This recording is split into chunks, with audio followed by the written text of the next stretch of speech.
Hello friends, welcome to the channel. आज आपण बनवणार आहोत खमंग आणि झणझणीत सुरमई फिश फ्राय, आणि तीही अगदी महाराष्ट्रीयन स्टाईलमध्ये।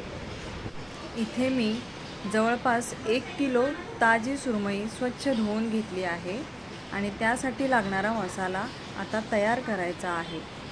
सर्वात आधी अद्रक, लसूण आणि कोथिंबीरची पेस्ट मी एका प्लेटमध्ये काढून घेत आहे आणि त्यामध्ये आता आपण सर्व मसाले टाकणार आहोत। इथे सर्वात आधी अद्रक, लसूण आणि कोथिंबीरची जी पेस्ट आहे त्यामध्ये मी 1 चमचा हळद टाकत आहे, 2 चमचे लाल तिखट टाकत आहे, 2 चमचे मीठ टाकत आहे आणि 2 चमचे घरी बनवलेला गरम मसाला टाकत आहे। तुम्ही तुमच्या आवडीप्रमाणे मसाले ॲड करा। मला सुरमई ही झणझणीत करायची आहे म्हणून मी अजून 2 चमचे गरम मसाला टाकला आहे आणि आता एका लिंबाचा रस ह्या सर्व मिश्रणामध्ये टाकत आहे।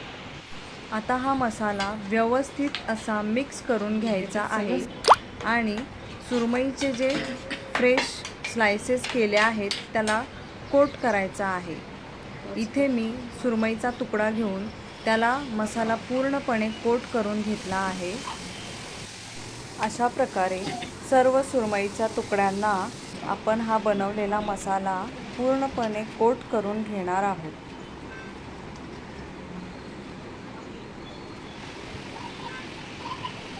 आता आपले सुरमईचे तुकडे सर्व कोट करून झाले आहेत। आपण ते मुरण्यासाठी अर्धा तास बाजूला ठेवणार आहोत। आता आपली मॅरिनेट झालेली सुरमई आपण फ्राय करणार आहोत। तर त्यासाठी मी आधी गॅसवरती एक स्टीलचा पॅन घेत आहे आणि त्यामध्ये सुरमई शॅलो फ्राय होईल एवढं तेल टाकत आहे।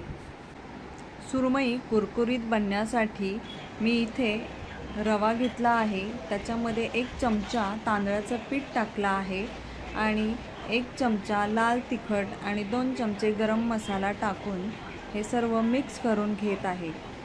आता आपली मॅरिनेट झालेली सुरमई त्यातला 1 तुकडा घेऊन हा पूर्णपणे ह्या रव्यामध्ये कोट करून मी गरम झालेल्या तव्यामध्ये हा तुकडा सोडत आहे। अशा प्रकारे आता दुसरा तुकडा घेऊन तो सुद्धा रव्यामध्ये पूर्णपणे कोट करून तेलामध्ये सोडायचा आहे। पॅनमध्ये जेवढे तुकडे बसतील तेवढे तुकडे तुम्ही व्यवस्थित कोट करून तेलामध्ये सोडून घ्या आणि सुरमई मध्यम आचेवरती शॅलो फ्राय करा। दोन्ही बाजूनी सोनेरी आणि कुरकुरीत होईपर्यंत तळा। अशा प्रकारे सर्व सुरमईचे तुकडे दोन्ही बाजूनी सोनेरी आणि कुरकुरीत होईपर्यंत तळून घेऊया। आणि बघा, आपली झणझणीत सुरमई फिश फ्राय तयार आहे। व्हिडिओ शेवटपर्यंत बघितल्याबद्दल खूप खूप धन्यवाद। आणि जर रेसिपी आवडली असेल तर लाईक करा, शेअर करा आणि सबस्क्राईब करायला विसरू नका। पुन्हा भेटूया अशाच टेस्टी रेसिपीसह। धन्यवाद।